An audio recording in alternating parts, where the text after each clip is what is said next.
Hello, everyone. Welcome to Anime Dreams. I'm thrilled to have you here on my YouTube channel. Today, we're diving into the next chapter of our exciting fanfiction. What if Naruko was born in Uchiha? Part 2. Disclaimer: this content is created purely for entertainment and discussion purposes.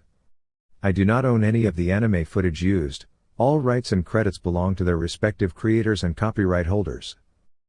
Now, without further ado, let's jump right in. Within a week, Shisui received an assignment to guide Itachi through an intensive 3-day training exercise. The objective was to track a designated target and successfully capture them to gather intelligence. Throughout the exercise, Shisui would impart survival skills and tracking techniques, essential for achieving their mission. Shisui knew little about Itachi beyond the fact that he was the son of the Uchiha clan leader and was rumored to be exceptionally talented. He intended to assess those claims himself. Given that Itachi was only 5 years old, it would certainly be an intriguing experience. Before embarking on this task, Shisui needed to settle into his new home and arrange care for Naruko. He preferred Kakashi, as he was the only one he trusted. However, this raised another concern: if both he and Kakashi were away on missions, who would look after Naruko? While the Hokage, Hiruzen, might be an option, he was already burdened with numerous responsibilities. Perhaps Kakashi had someone in mind. Shisui would need to figure it out. The village was recovering at a remarkable pace. Reconstruction efforts were in full swing, and fortifications were being reinforced. There were even signs of a planned expansion, particularly in the southern regions. While no official explanation had been given, many speculated that it was to accommodate a growing population or enhance the village's infrastructure. Some rumors hinted at a new compound system, but for now, it remained mere speculation. As the training exercise approached, Shisui diligently prepared his equipment. It was during this process that he learned a valuable lesson: always keep his tools out of Naruko's reach. She had somehow managed to get hold of one of his kunai and nearly attempted to bite it before he noticed. That could have ended disastrously. Finally, the day arrived. Shisui made his way to Fugaku Uchiha's residence, located a few blocks from the police headquarters in the heart of the village. Along the way, he observed that the atmosphere had begun to shift. People were gradually returning to their routines, their spirits lifting after a long period of mourning. Time had a way of bringing healing, and it was comforting to see life in the village moving forward. However, it was time to focus on his assignment. Though Shisui took his duties seriously, he was known for being more relaxed compared to others. This mission would give him insight into the kind of person Itachi was. "Ah, Shisui, you've arrived for Itachi?" Fugaku greeted him. "Good morning, Fugaku-sama." "Yes, I have." "Is he ready?" Shisui responded with a respectful nod. Fugaku gave a slight nod in return. "Itachi, Shisui is here." Moments later, Itachi emerged. He was noticeably shorter than Shisui, with dark hair reaching the base of his neck. "Hello, Itachi. I'm Shisui. I'll be training you from now on," Shisui said, extending his hand. Itachi shook it firmly, glanced back at his father, and then stepped beside Shisui, ready to depart. "We'll return in 3 days," Shisui assured Fugaku before placing a hand on Itachi's shoulder. In an instant, they vanished, reappearing at the entrance of the Forest of Death. "Do you understand our objective, Itachi?" Shisui asked. "We are to track down a target and capture them for intelligence gathering," Itachi replied with confidence. "Correct. That is our primary goal. Now, let's begin." With that, they opened the gate and entered the forest. The Forest of Death was notorious for its treacherous terrain and formidable wildlife, often reserved for elite shinobi training. Only jonin typically ventured inside, with a few experienced chunin occasionally entering. Most shinobi preferred to avoid the forest unless necessary, but it was an excellent location for honing one's skills. As they moved forward, they searched for any signs of their target. The individual had been given a 2-hour head start to set up false trails, traps, and other deceptive tactics to avoid capture. The challenge resembled a game of strategic hide and seek. The target had to remain within the forest and use their environment to evade pursuit. There were no restrictions aside from staying within the designated area. If a confrontation occurred, both sides had full freedom to act within the training parameters. Shisui intended to let Itachi take the lead, observing his decision-making and stepping in only when necessary. This exercise would be meaningless if Shisui dominated the task. He already possessed the skills to handle such missions, as they were routine in his B rank and higher assignments. His main interest was seeing whether Itachi truly lived up to his reputation as a prodigy. "Ah, did you find something, Itachi?" Shisui asked as he noticed the young Uchiha reaching into a hollow tree trunk. "Yes. A scroll," Itachi confirmed. Itachi handed the scroll to Shisui, who carefully unrolled it and examined its contents. The document detailed information about their target, revealing that the fugitive specialized in earth-style techniques and genjutsu. "Good observation, Itachi. This gives us valuable insight into our fugitive's abilities. What are your thoughts?" Shisui asked, handing the scroll back. "The decoys could be particularly deceptive, considering we might unknowingly trigger one of his genjutsu," Itachi responded thoughtfully. "Exactly. Stay alert," Shisui said with a small smile as they continued forward. "He's certainly intelligent, no doubt about that. I'm curious to see how well his skills hold up in practice," Shisui thought as they moved swiftly through the trees. His expression shifted slightly as he noticed something ahead. About 50 meters away, a massive snake slithered into view, easily half the size of a summoning creature. This forest was known for its abnormally large wildlife, which made it particularly hazardous. The snake lunged toward him, as he was leading the way. Without hesitation, Shisui shifted to the side, allowing it to pass. As he turned back, he saw Itachi move with precision, swiftly cutting through the serpent with his tanto, slicing it into 3 clean pieces. "Impressive. Well done, Itachi. He's already developed a solid foundation in swordsmanship. I could certainly teach him a few advanced techniques," Shisui mused. Itachi noticed the slight smile on Shisui's face. "What's so amusing?" "Ah, it's nothing," Shisui replied. "But look, there are 2 paths ahead." They dropped down from the trees and examined the diverging trails. The ground was damp, making it easier to spot footprints, some of which had sunk slightly into the surface. "Which path do you think we should take?" Shisui asked. Itachi carefully inspected both routes, analyzing every detail before turning back to Shisui. "The tracks on this side are too precise. If our target is trying to escape, these prints seem unnatural, almost as if they were placed deliberately rather than actually walked through." "Well reasoned. Given his earth-style abilities, it's likely he manipulated these tracks to mislead us," Shisui acknowledged, patting Itachi's shoulder before they followed the other set of footprints. As they moved along, Shisui couldn't help but be impressed by Itachi's keen intellect and sharp instincts. However, he also noticed a rigidity in his thinking. He followed logic and rules flawlessly but lacked adaptability. The real world wasn't always black and white, and Shisui knew that Itachi would need to learn flexibility to become a truly exceptional shinobi. The tracks eventually led them to a river. While Shisui gathered water and filtered it, Itachi continued scanning the surroundings. "You know, that mark might have been left by a fish," Shisui remarked, watching as Itachi rubbed moss on the side of a rock in the river. Itachi frowned slightly. "So it's not a false lead?" "Everything starts looking like a trick when you're on high alert. The key to evasion is creating enough doubt to slow down your pursuers. I suppose my tracking skills still need improvement." "You're not entirely wrong," Shisui said, taking a sip of water. "Here, sit down for a moment." Itachi joined him on the rock, listening attentively.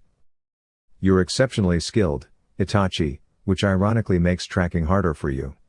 It's not just about following footprints, it's about understanding how your target thinks." "I see," Itachi said, nodding with a small smile. As the sun began to set, Shisui stretched before standing up. "All right, let's move on to the next part of our exercise." Itachi gave a firm nod, and together they began catching a few fish while setting up camp. Don't the textbooks say to avoid campfires in situations like this? Itachi asked. Shisui looked up and chuckled. You really are exceptional, Itachi. I still have a lot to learn, Itachi admitted. Haha, that's true, Shisui agreed with a grin. Don't laugh, Itachi muttered. Sorry, I can't help it. It's just good to see your progress. Itachi looked thoughtful for a moment before saying, You've taught me a lot. Shisui smiled. And you'll learn even more. That's what brings me joy. Sharing a meal with someone who makes you feel at ease is always a pleasure. Itachi's eyes widened in surprise. Eat while it's warm, Itachi. Taking a bite, Itachi looked up at Shisui. I've awakened the Sharingan. Is that why you don't want to be at home? How did you? It's the expression you have, and the way you came straight to me, not out of excitement, but as if seeking reassurance. He noticed from the start? I understand, Itachi. Just remember, if you ever need to talk, I'm here. Itachi smiled. After all, that's what friends are for, right? With a small nod, Itachi felt a bit of the burden he had been carrying begin to lift. Suddenly, the sound of clashing blades caught their attention.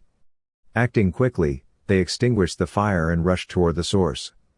What they found surprised them. An Anbu operative had collapsed into a shallow stream, a wound visible on his shoulder. Are you all right? Shisui asked, stepping forward. He quickly noticed the wire wrapped around the Anbu's ankle, a faint trace of blood where it had cut into his skin. Metal wires. This could be dangerous. Before they could react further, 3 more Anbu operatives descended from above. More Anbu? Shisui muttered. Hand over the suspect, commanded the central Anbu, the tallest of the group. What evidence do you have to claim he's a traitor? Shisui asked firmly. He isn't the traitor himself, but he possesses valuable information about the true culprit, the female Anbu on the left explained. So that's what you're after? I intend to report directly to Lord Hokage, the injured Anbu said. I'll assist you however I can. I, Itachi Uchiha, will stand with Shisui as well. Shisui glanced at Itachi, momentarily taken aback by his determination. Itachi was highly intelligent and skilled, but facing Anbu operatives was no small matter. The situation was becoming increasingly dangerous. Without warning, the female Anbu hurled a kunai at the injured operative, only for him to dissolve into water. A water clone? No matter. My wires are coated with a special toxin. He won't get far before the effects take hold. The 2 male Anbu rushed toward Shisui, blades drawn, while the female engaged Itachi, pushing him away from his ally. You Uchiha really think you can interfere? She taunted before launching her attack. Itachi found himself on the defensive as she wielded 2 swords against his one. Her movements were fluid and acrobatic, her strikes relentless. Then, with a final spin to build momentum, she delivered a powerful blow. Itachi, struggling to keep up, was forced backward, yet the impact created a much-needed opening, giving him a brief moment to regain his footing. Sharingan, Itachi stated as his eyes transformed, shifting from their usual black hue into a spinning 2 Tomoe Sharingan. Without hesitation, Naruko launched forward once again, determined to keep up the pressure and deny him any opportunity to formulate a strategy. However, with the advanced perceptive abilities of his Sharingan, Itachi could now anticipate her movements before they were executed, making it easier for him to react. Despite his improved defensive capabilities, he still found it challenging to go on the offensive. While he possessed remarkable reflexes, Naruko's speed remained a significant advantage. Furthermore, her dual-wielding technique allowed her to maintain relentless pressure. If he managed to parry one of her strikes and sought an opening to counterattack, her second blade was always ready to continue the assault. Their exchange reached a standstill, prompting her to adopt a new approach. Switching tactics, she began hurling shuriken at Itachi, skillfully maneuvering them mid-flight using fine wires. At first, he evaded them with ease, but as she manipulated their trajectory with the wire, the projectiles embedded themselves into the surrounding trees and rocks. She then added kunai into the mix, similarly tethered to wires. Though Itachi continued to evade them, these, too, found their place in the terrain, some sinking into the ground behind him. She keeps layering the wires, intertwining them to form some sort of pattern. As the battle continued, Naruko gradually increased the complexity of her strategy, creating an intricate web with each throw. Finally, as Itachi leapt through the air to evade her last set of shuriken, she anticipated his movement and sent 3 more flying toward him. Forced to twist mid-air to dodge them, he barely managed to maintain his balance. I can see it now. So this is the power of the Sharingan. However, before he could recover, another set of shuriken appeared in his path. Reacting swiftly, he hurled his sword, striking through the center of the spinning projectiles, before the blade lodged itself into a nearby stone. He landed gracefully atop the weapon's hilt, his expression calm and unreadable as the shuriken continued to spin in the air. "You've fallen into my trap, Uchiha," Naruko declared confidently, cutting a nearby wire. Immediately, the threads responded, snapping taut around Itachi. However, instead of ensnaring him as she had planned, the wires suddenly shifted course, tightening around her own throat and wrists. She gasped, struggling against the unexpected restraint. How? A few moments earlier. Shisui versus 2 Anbu. Shisui found himself on the defensive as 2 Anbu operatives launched a coordinated attack against him. Their strikes came in quick succession, seamlessly alternating in an effort to overwhelm him. Despite the rapid assault, he deflected each blow with precision. Had he been facing a single opponent, he could have countered with ease, but against 2 skilled adversaries, every opening was immediately covered by the other. The larger Anbu leapt into the air, preparing to deliver a powerful downward strike. Anticipating the move, Shisui sidestepped at the last moment. Just as he was about to retaliate, the smaller Anbu used his comrade's momentum to propel himself forward, attempting to land a decisive stab. In a swift motion, Shisui redirected the blade with his tanto, guiding it away from his body before pivoting sharply to his right, delivering a backhand strike with his left hand. Seizing the moment, he followed up with a well-placed kick to the smaller Anbu's back, sending him sprawling to the ground. However, before he could capitalize on the advantage, he sensed the larger Anbu's approach and quickly turned to block an incoming strike. With a powerful push, he disengaged and leapt backward, reassessing the situation. It looks like Itachi has things under control. I suppose it's time to wrap this up. Shisui brought his hands together. Teleportation Jutsu. In an instant, he began moving swiftly around his opponents.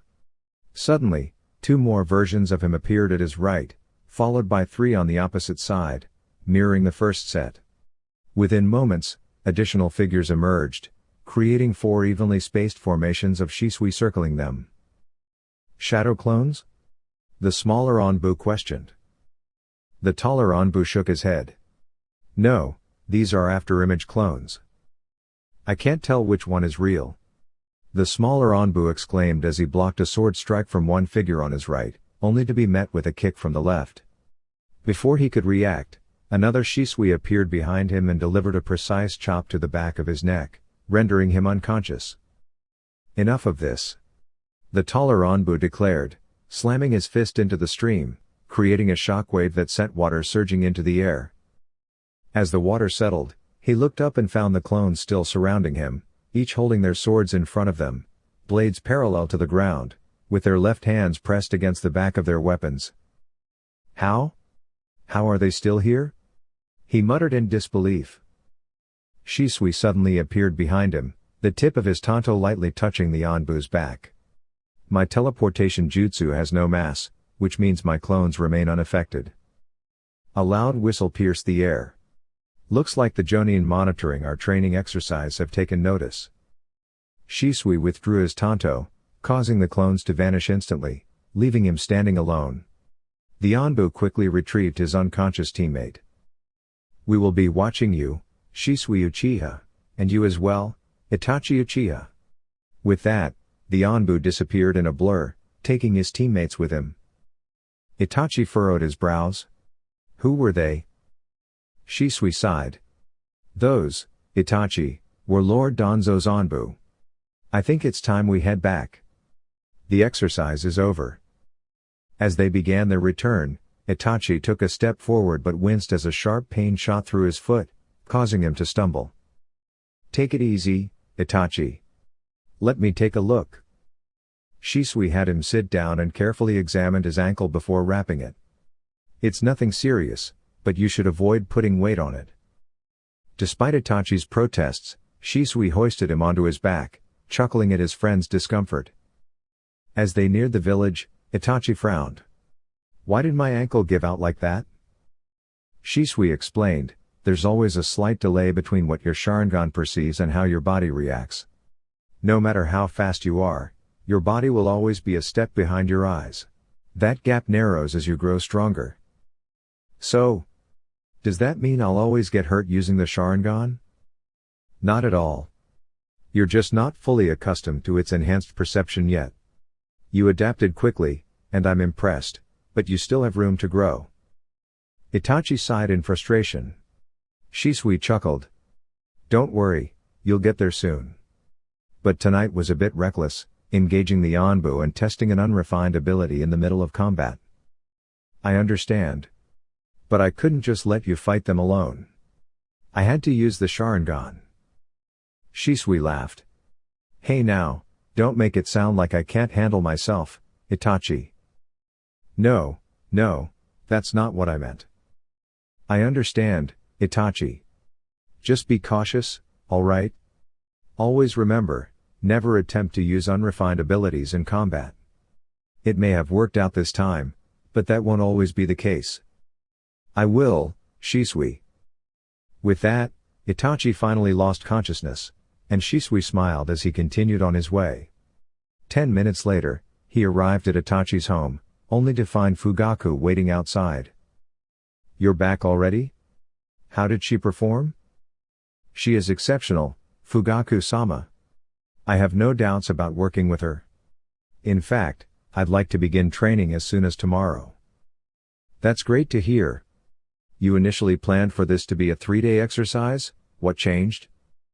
I'm not sure how classified this will become, but considering the situation wasn't too severe, I believe I can share some details. We encountered an Anbu operative along with 3 of Lord Danzo's Anbu. Itachi engaged one of them in combat and handled herself impressively. Beyond that, I can't disclose much. Fugaku gave a small nod. I see. I'll take her inside. Thank you. When should I expect you tomorrow? 8 o'clock. Understood. With that, Shisui used the body flicker technique to return home. Upon arrival, he couldn't help but smile at the sight before him, Naruko fast asleep on Kakashi's lap, while Kakashi himself dozed off on the couch, facing the television. Ah, great.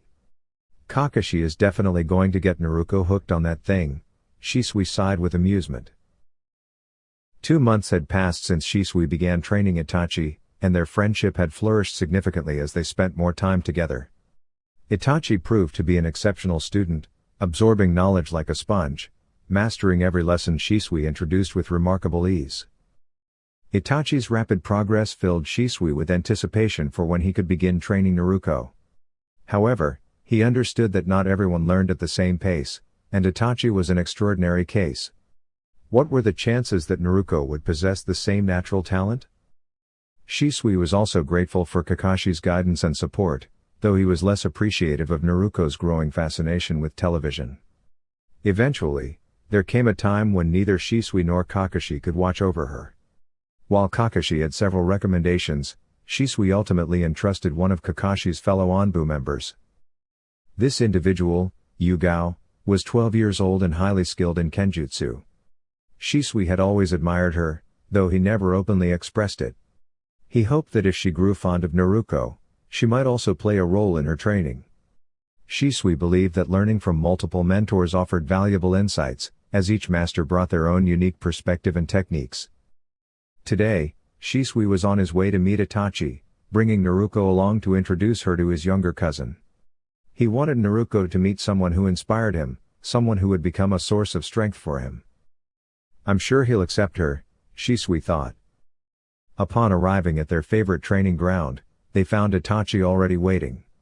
He greeted them with a warm smile and stood up as they approached. Hey there, Naruko, this is my friend Itachi, Shisui introduced. Naruko, having just woken up a few minutes earlier, was still groggy. But the moment she laid eyes on Itachi, she suddenly became full of energy. She observed him intently, locking eyes with him for a moment. Does he not like me? Naruko asked hesitantly. Shisui chuckled. Not sure. I've never seen him just stare at someone like that before. After a brief pause, Naruko broke into a cheerful giggle and reached out her hand toward Itachi. The two boys laughed at how tense they had been. They soon began playing with Naruko, who crawled around excitedly, trying to grab their ankles. To their surprise, she even attempted to stand up, managing to get halfway before tumbling back down. It's almost time, Shisui remarked. She's already trying to stand? Itachi asked, intrigued.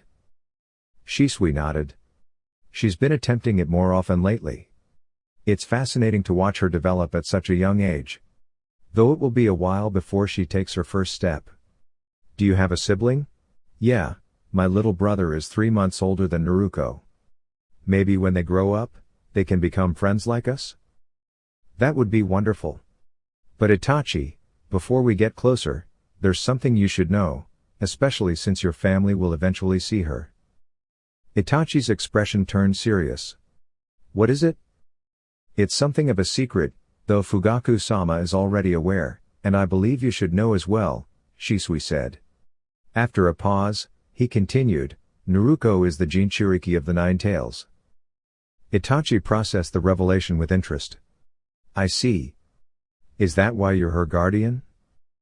Partly, Shisui admitted. But more importantly, she is my family. I thought as much, Itachi murmured thoughtfully. Yeah. She's my cousin. Her father, my uncle, was the Yondaime.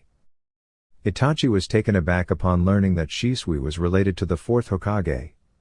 This new revelation deepened his respect for Shisui even more. If you ever need assistance, I appreciate it. Yugao should be arriving soon to take her so we can proceed with our mission.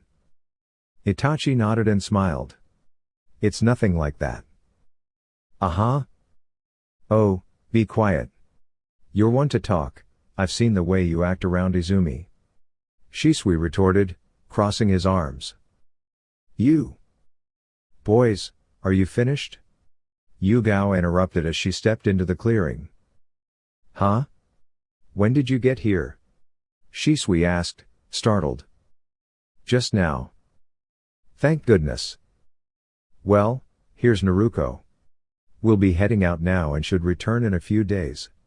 She took Naruko and gave a nod before departing. The Hidden Leaf Village had been undergoing significant changes. With the recent expansion completed, some of the major clans had been relocated. While parts of the village had sustained damage, the decision behind the relocation was to bring the prominent clans closer to the center of the village, near the Hokage Tower, fostering better coordination and unity. The Hyuga clan was relocated to 2 separate compounds, both situated approximately 7 blocks from the central tower. The Nara clan, alongside the Aburame clan, was positioned near the edge of the village, close to the dense forest that bordered the area. Coincidentally, Shisui had previously lived just a short distance, about 5 minutes, from this forest and frequently utilized it for training. However, he now found himself as the only Uchiha residing separately from the rest of his clan. The most significant expansions occurred in the southern regions, and the reasoning behind this soon became evident. The entire Uchiha clan, along with the police headquarters, was relocated to the village's farthest outskirts. Logistically, this decision was impractical, as it placed them far from the village center and disrupted their traditional role within the community. Danzo justified the move by claiming it provided the Uchiha with greater space for training and better accommodations for their needs. However, Fugaku remained unconvinced. He sensed that there was a deeper motive behind the drastic relocation. While other clans had been given some degree of choice in their placement, many already residing in nearby areas, the Uchiha were given a direct mandate, forcing them to live exclusively within a designated compound. Fugaku sought an audience with Hiruzen in an attempt to negotiate even a slight adjustment, but his efforts were in vain. The village elders, influenced by Danzo, had left Hiruzen with no alternative. Although Hiruzen did not share their concerns or suspicions, he was unable to overturn their decision. He confided in Fugaku that Danzo had sown distrust against the Uchiha, using the recent attack involving the Kyuubi as justification. Eyewitnesses had reported a distinctive ocular pattern in the Kyuubi's eyes, reminiscent of the Sharingan. Despite Fugaku being the only known Uchiha in the village with the capability to exert such control, and having been stationed elsewhere during the attack due to his duty to protect civilians, Danzo still managed to cast suspicion upon the entire clan. He crafted a narrative that implicated an Uchiha in the attack, indirectly holding them responsible for the loss of the Yondaime Hokage and the devastation that followed. As a result, the clan was forcibly relocated to an isolated section of the village, with some of their responsibilities and authority transferred to the Anbu. Fugaku was outraged. His clan was being unfairly accused, stripped of influence, and forced into seclusion for an incident they had no part in. Hiruzen could do little beyond offering his apologies, as his hands were tied by the decisions of the elders. Meanwhile, Shisui and Itachi were assigned routine patrols along the borders of the Fire Country. These patrols were generally uneventful, particularly along the boundary shared with the Wind Country. However, more experienced shinobi were deployed to the borders of the Earth and Lightning countries, where tensions remained high. Even after the war had ended, diplomatic relations were fragile, and the recent loss of the Yondaime Hokage, combined with the destruction caused by the Kyuubi, had left Konoha vulnerable. Concerns arose that these nations might attempt to exploit the village's perceived weakness. The increased border presence was a strategic demonstration of strength, reaffirming that, despite the circumstances, they remained one of the most formidable villages. Konoha had secured victory in the last 3 wars without relying on the Kyuubi, and the plan was to proceed as if nothing had changed. Shisui. Is something wrong? Do you remember when we first met? How you realized I didn't want to be at home, and I told you I had awakened the Sharingan? I do. Are you all right, Itachi? Shisui paused, turning his full attention to Itachi as they both took a seat on a nearby log. I awakened it because my father took me to the battlefield when I was younger. I saw the impact of war on people. I defended myself against someone who tried to harm me, even though all I did was offer him water. Itachi. I wasn't able to activate it at will. Not until about a month before we met. My team and I were assigned to a mission, escorting a traveling merchant. Everything was going smoothly until he appeared. A masked individual emerged, and in an instant, everything changed. Shinko, the merchant, and my sensei were all caught in the chaos. Tenma called out for my help, but I was frozen in place. I couldn't move. He was overpowered, and I was the only one left unharmed. From that moment on, my Sharingan awakened at will. But I was left with an overwhelming sorrow and guilt, Shisui interjected. Yeah. Itachi, the Sharingan enhances the emotions experienced by its wielder. It serves as a reflection of one's soul, making those emotions visible through their eyes. Shisui, how do you know so much about it? Itachi, there's a reason why I'm so well known within our clan. I awakened the Sharingan and mastered its full potential at an age younger than anyone before me. The third Tomoe, is it really that overwhelming? No, Itachi. I'm speaking of the true power of the Sharingan. Itachi observed Shisui with curiosity. The true power? Shisui's gaze remained steady as his eyes shifted. Mangekyo Sharingan. His Sharingan, which had previously displayed 3 Tomoe, began to rotate and transform into an intricate new pattern, a striking red background with a black, 4-bladed shuriken design stretching to the edges. This, Itachi, is the Sharingan's ultimate form. A moment later, his eyes shifted once again, reverting back to the three tomoe state before settling into their natural black hue. Looking downward, he avoided further eye contact. I was only 7 years old, Itachi. This stage of the Sharingan is not something one simply attains through skill or talent. It is a power born from loss, from the pain of witnessing someone you deeply care for suffer. Itachi absorbed his words, her expression contemplative. Is that the cost of strength? Pain and sorrow? Shisui sighed. If only it were that simple. Listen, Itachi. I sincerely hope you never have to awaken this power. Shisui, if I may ask. How did you unlock it? The Mangekyo? Itachi nodded. Shisui inhaled deeply, still avoiding her gaze. As I said, I was 7. I graduated from the academy earlier than most because of the war. My team and I were caught in an ambush. We were outnumbered, and as we tried to retreat, the enemy closed in on us. My friend, my rival, he was always better than me at everything. As the attacks came raining down, we ran, but he stumbled. I had the chance to help him, to save him. But I hesitated. I had always envied him, always wanted to surpass him. I assumed he'd get back up on his own. But he didn't. A jutsu struck him, and just like that, he was gone. A heavy silence settled between them. Shisui kept his eyes lowered, his expression unreadable. This was a truth he had only ever shared with the fourth Hokage, Minato. Does the Mangekyo grant special abilities? Itachi finally asked. Shisui let out a faint smirk. Yes. Each wielder receives unique abilities, no two are ever exactly the same. Generally, there are two distinct powers, but in my case, I only have one. It exists in both of my eyes. It's called Kodo Umatsukami. Kodo Umatsukami? Itachi repeated, intrigued. It is an advanced genjutsu that allows me to influence others without them ever realizing it. I can rewrite their memories or implant new ones. I could change the very course of someone's life, and they would never know the difference. Itachi's eyes widened as she imagined the possibilities of such a power. That's incredible, Shisui. Shisui's smirk faded. Itachi, there is something you must understand, no technique is ever truly perfect. Every single jutsu, no matter how powerful, comes with a limitation or a countermeasure.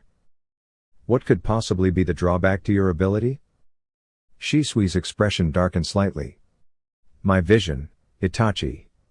The more I use it, the more I lose my sight. What? The Sharingan enhances perception significantly, while the Mangekyo Sharingan amplifies it even further, tenfold, in fact.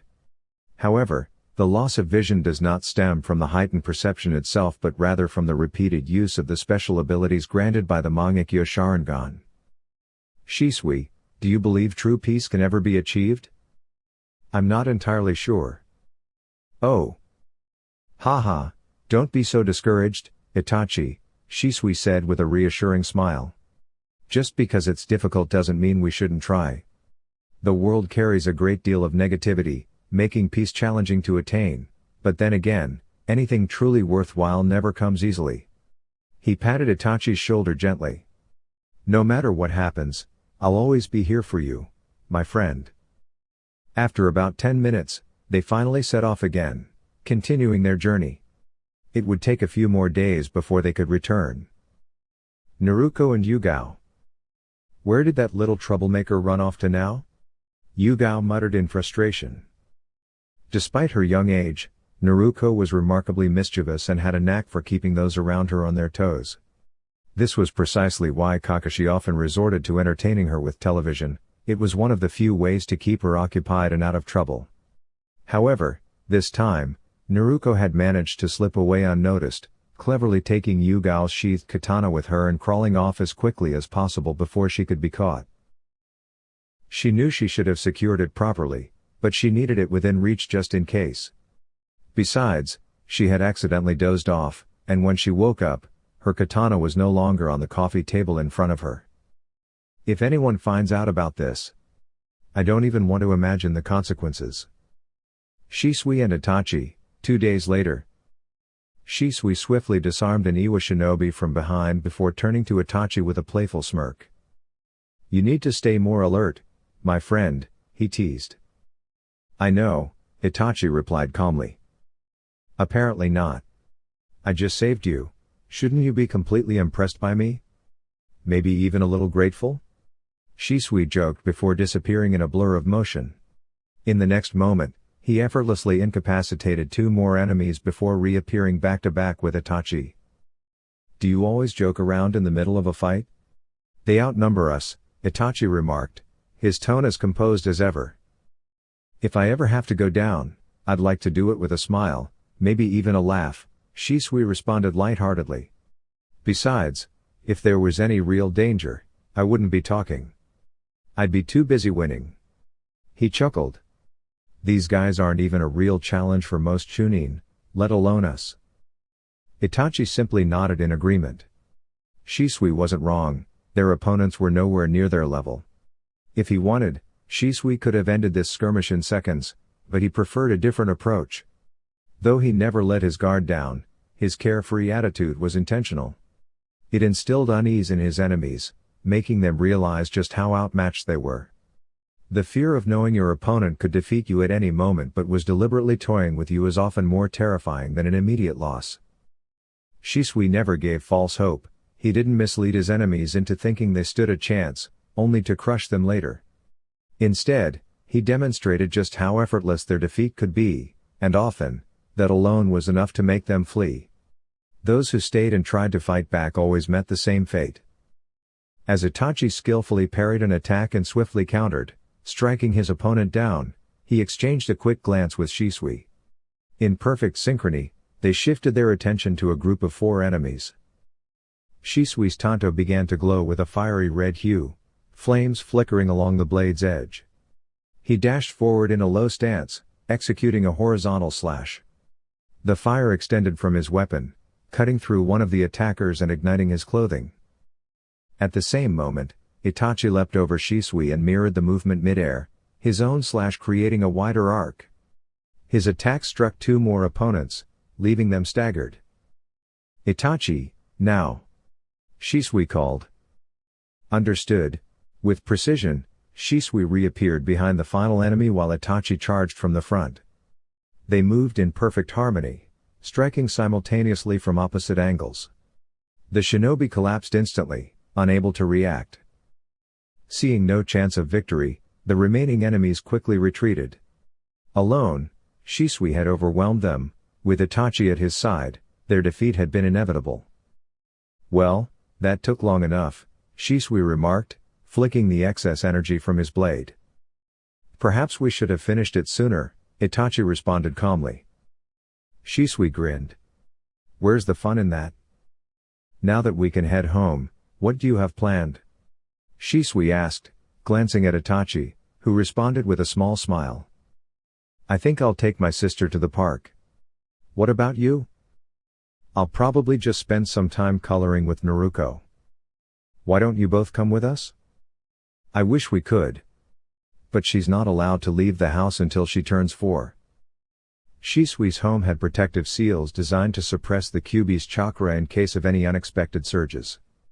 The Hokage had restricted Naruko from leaving until she was old enough to mold and understand chakra properly, ensuring she had enough control to prevent any accidental releases of power. It must be tough, not being able to take her anywhere. Itachi mused. Once she's older, we should bring them together. Shisui smiled and nodded in agreement. 2 years later.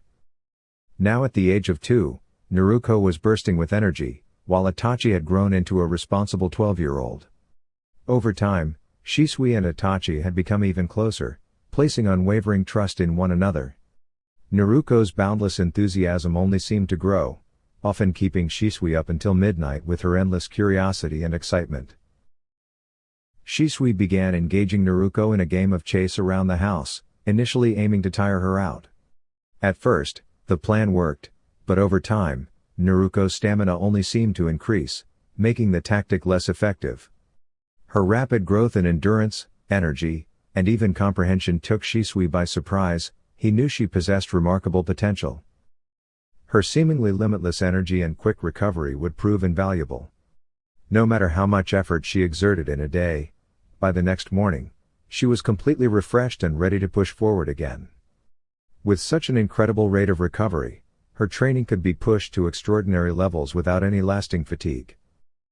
Beyond simply acknowledging her stamina and resilience, Shisui found great joy in watching Naruko grow every day. He cherished every moment, knowing that life could change in an instant. He was determined never to take his time with her for granted.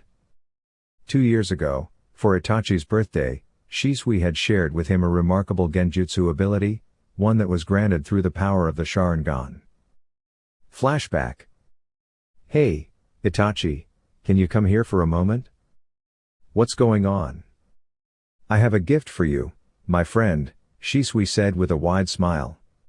Itachi glanced around in mild confusion. A gift? You know you didn't have to get me anything. Itachi was sincere. He never expected presents from Shisui. Their friendship alone was more than enough. The same was true for Shisui. I know, but I have a feeling this will be useful to you. Now intrigued, Itachi gave him his full attention.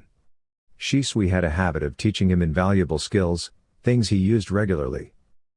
I can only pass this on to you because you're already quite skilled in genjutsu, much like myself. Shisui grinned. But let's be honest, you're nowhere near my level. He puffed out his chest in mock arrogance and flexed playfully. Itachi chuckled.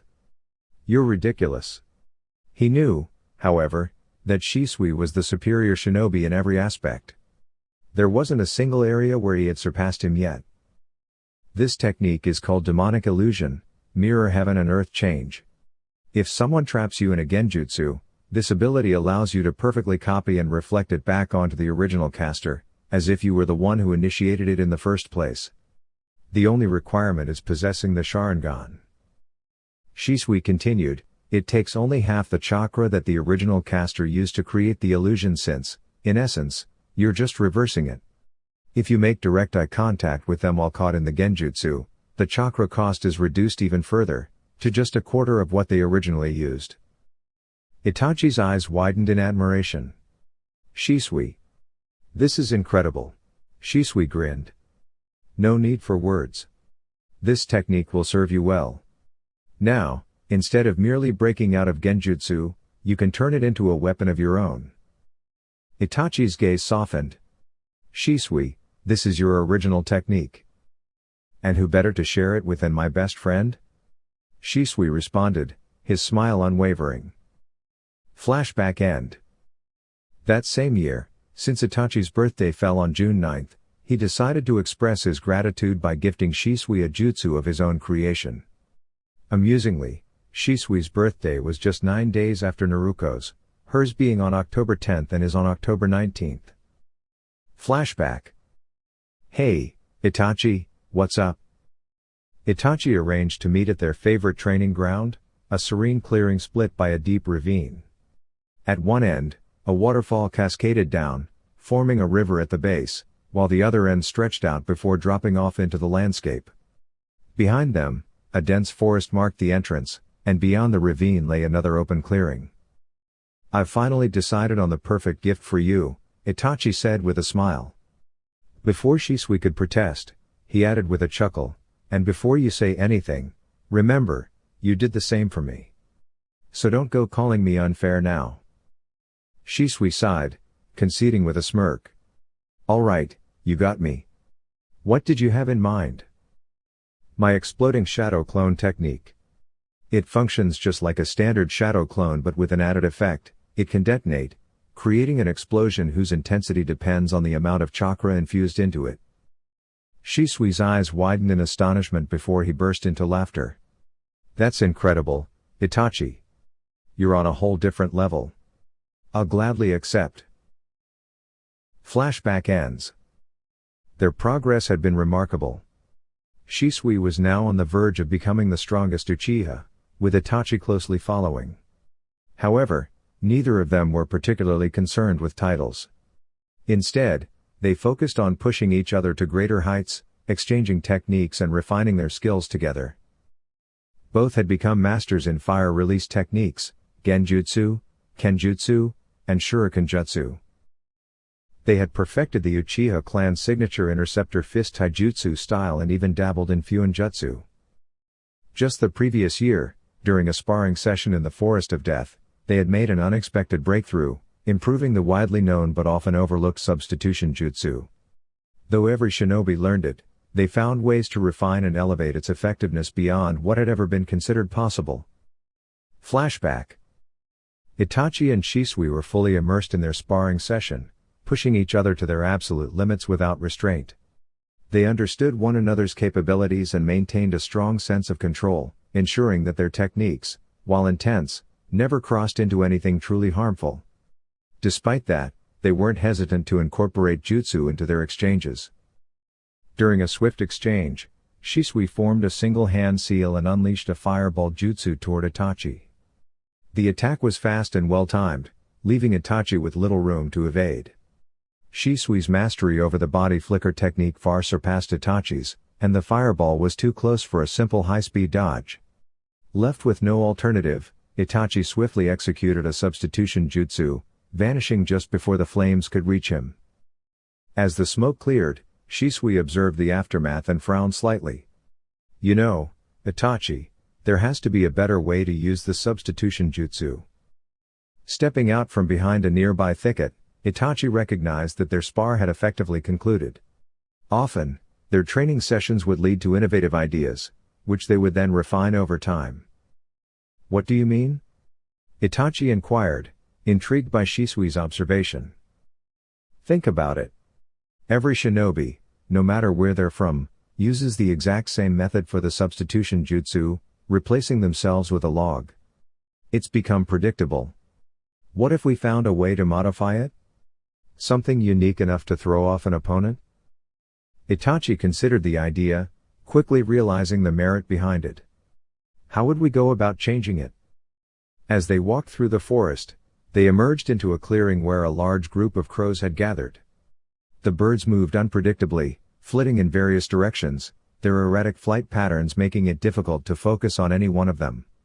If you tried to follow a single crow, another would cross its path, drawing attention elsewhere.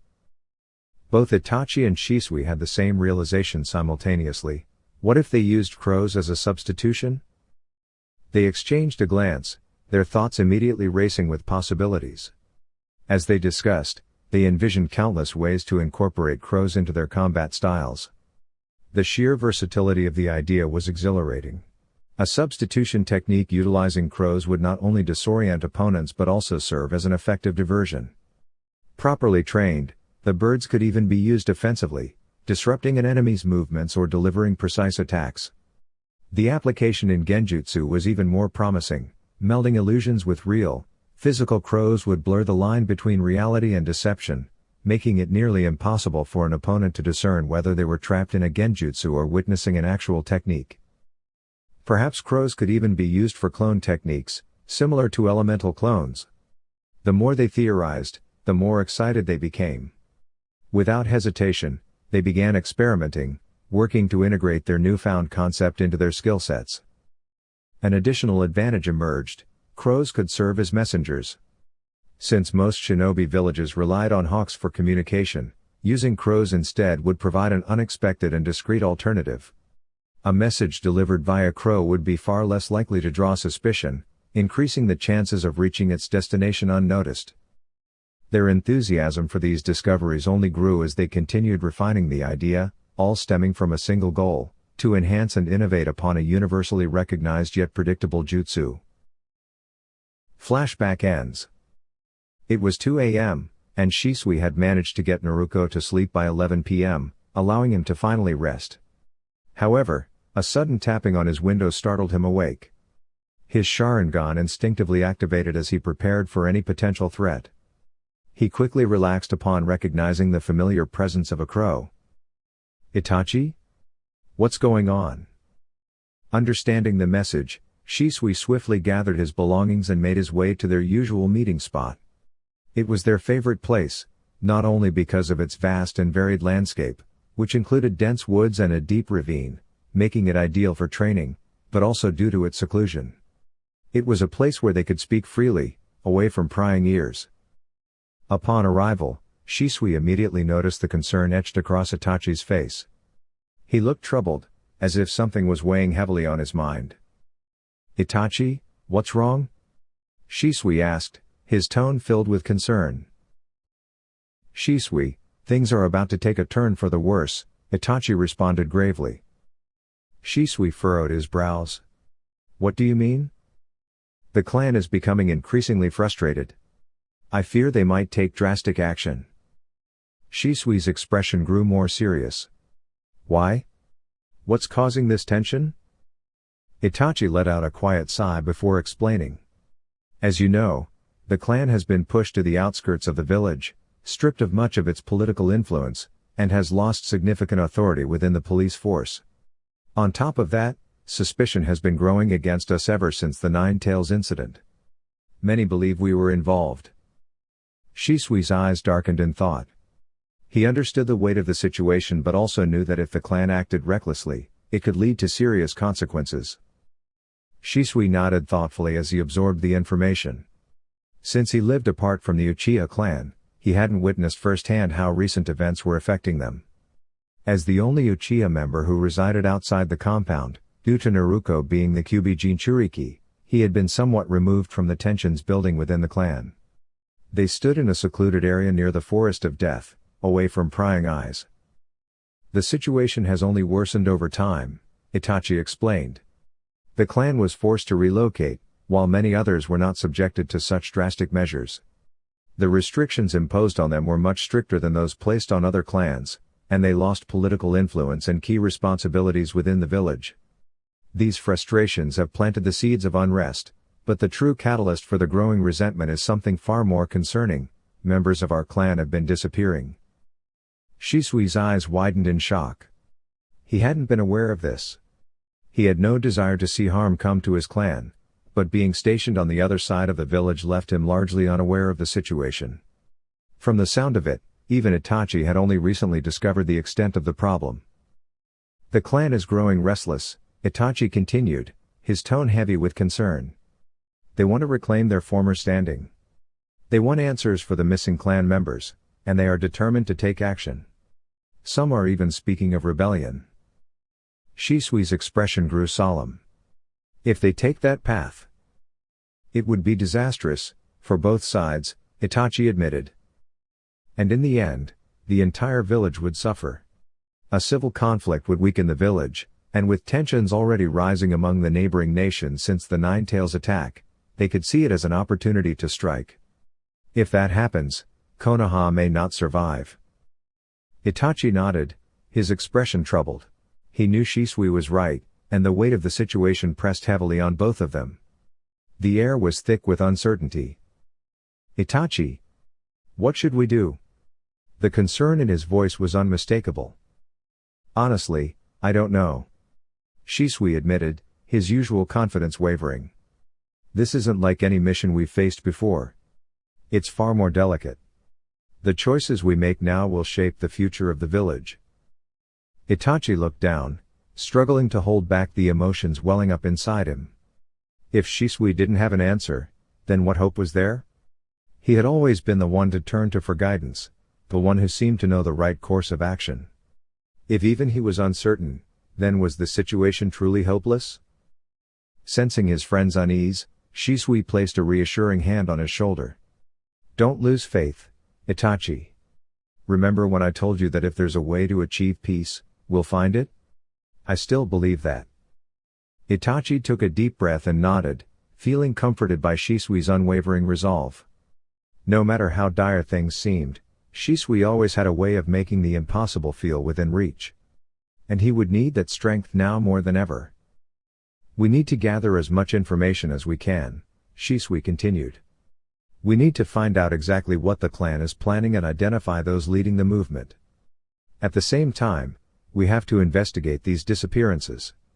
If we can uncover the truth behind them, we might be able to prevent all of this from spiraling out of control." Itachi nodded in understanding.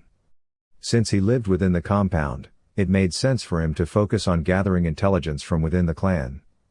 Meanwhile, Shisui, being outside, would focus on tracking down leads regarding the missing Uchiha members.